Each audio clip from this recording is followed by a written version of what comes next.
let's talk about aesthetics, which is a subfield in philosophy, and there is a lot to discuss here. What is art? What counts as art?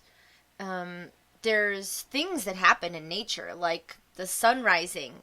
Is that art? It's natural and it's beautiful. If you make synonymous the idea that what is art is beautiful and what is beautiful is art, well, then does nature have art, or does something need to be man-made for it to be called art? Does there need to be an artist that is intentionally creating a work of art so that there can exist art? What is it? Like, what is the definition of art in the first place? Another question or set of questions is, what makes art valuable? Is it the artist that makes art valuable, or is it the audience? And we don't just mean makes the artwork valuable when valuable means something to do with like finances or something. We're not saying what makes a piece of art expensive. What makes a piece of art what it is?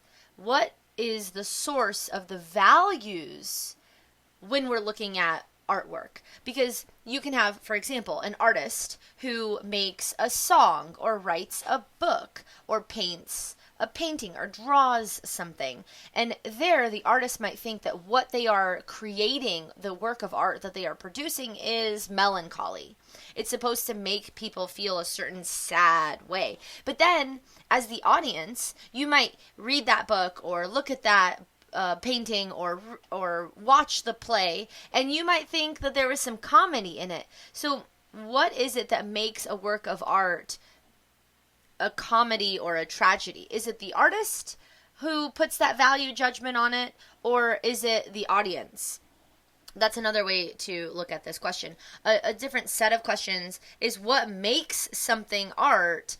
Is it an objective thing that makes something art? There's like standards, and if you meet these standards, then objectively it's art. Even if everyone in the community thinks that this is not a good painting, it actually is because it meets some other standards. Or is it the case that if a whole community calls a painting ugly, then it is ugly? So what makes something art, and what makes the art beautiful rather than ugly? Is it a subjective thing or an objective thing? Is it the artist who made it or the audience who's looking at it? These are all different kinds of questions. But then in aesthetics, you're not just asking questions about art. You're also asking questions about emotions and feelings and experiences, concepts like melancholy and bored and ugly and sublime and beautiful. These are things that you would ask in aesthetics. What does it mean for something to be boring? Is it boring just because you're bored? Your emotional responses to the work of art determines what it is. That's where the artwork gets its value, is from the audience. Or can it be that you're bored, but the play is not boring? So what does it mean to be bored? What does it mean to be boring? And we can do that with all these words and other ones, these aesthetic emotions that people feel, emotions in response to artwork. What exactly do they mean, and how do they vary? And are these things objective or subjective? There are lots of different focuses we can have in aesthetics. An object, for example, is the work of art that we are considering. So in body worlds, there is this display of cadavers, real human beings, people who have died, who have donated their body to the sake of science, who have had their bodies turned into a work of art, essentially. Body Worlds is a bunch of artists taking human bodies, cleaning them up, and then putting them on display. So there's an aesthetic object. But you might make the following aesthetic judgment based on your aesthetic experience, based on your aesthetic taste. You might look at that human dead body and go, that is disgusting. Why are people looking at dead bodies?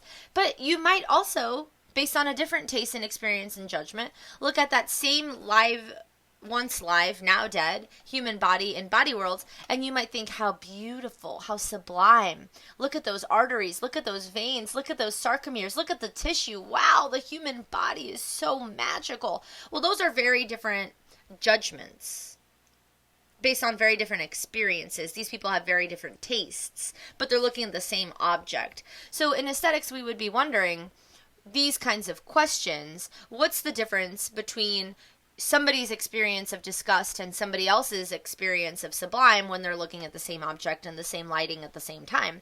If they disagree about whether that piece of art is art, then can they both be right? Or if they disagree, does one of them have to be wrong? Maybe both of them are wrong. Those are just kinds of questions that we can understand when we think more about values. When you're learning ethics, you're learning the moralities code of right and wrong, good and bad. You judge that something is good or you judge that something is bad based on a value, based on a standard. And in aesthetics, we're doing almost the exact same thing. Aesthetics and ethics are both subfields in philosophy in which you have some kind of object, something you're thinking about, and then you have a particular experience, and then that experience concludes with a judgment. When you look at someone beating a dog, for example, you might feel disgusted and angered, and you would judge that's unethical. When you look at a painting of a person beating a dog, you might think, wow, what a beautiful painting. Look at the emotional expression on the dog's face.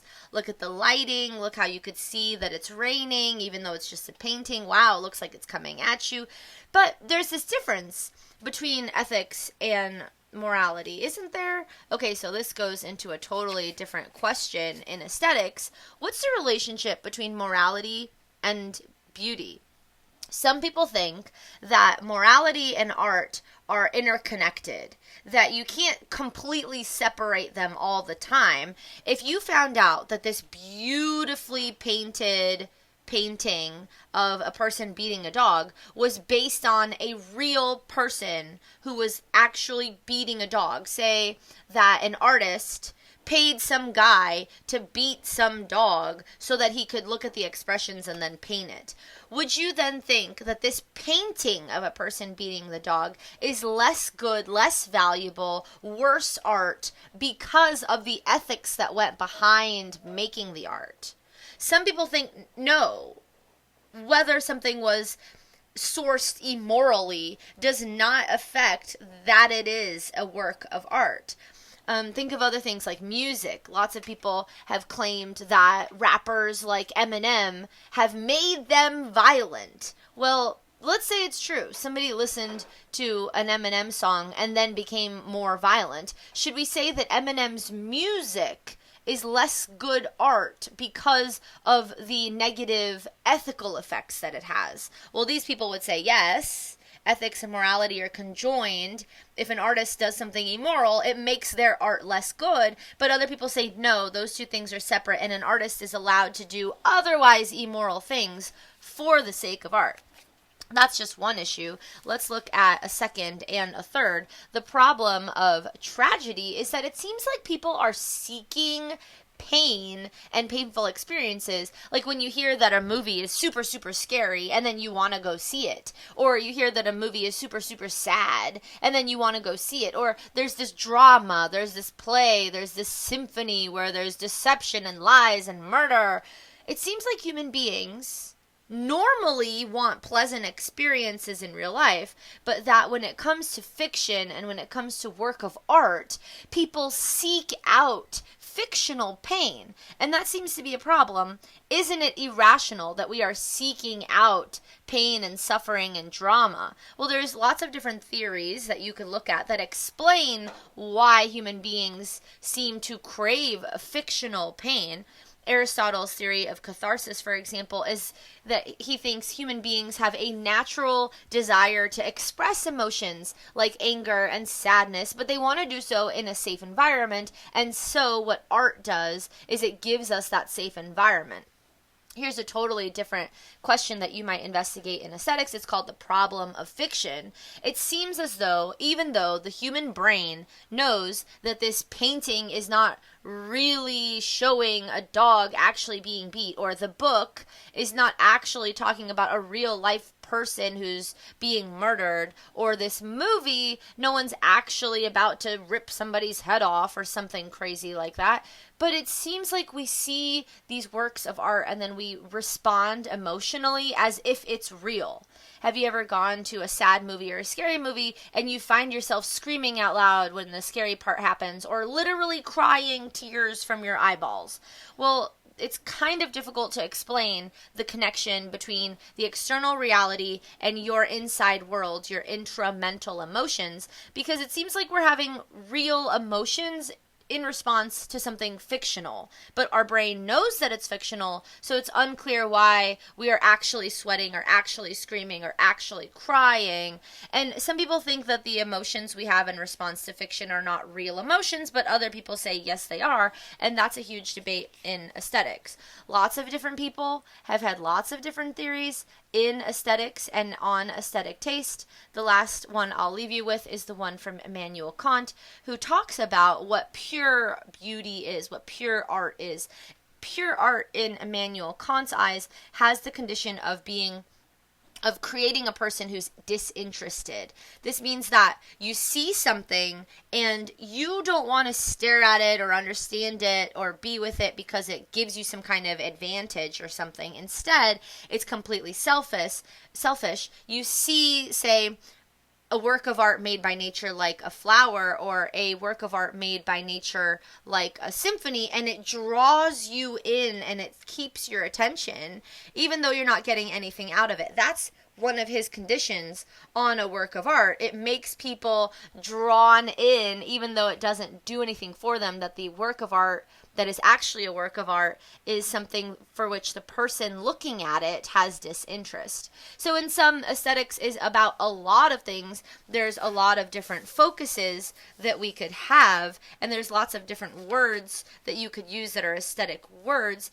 and there's different problems that people try to solve, and we also have to wonder about where the values in aesthetics come from and how to answer certain questions like the objectivity of it, and how to understand its relationship to other things like morality and ethics, and that's a subfield in philosophy called aesthetics.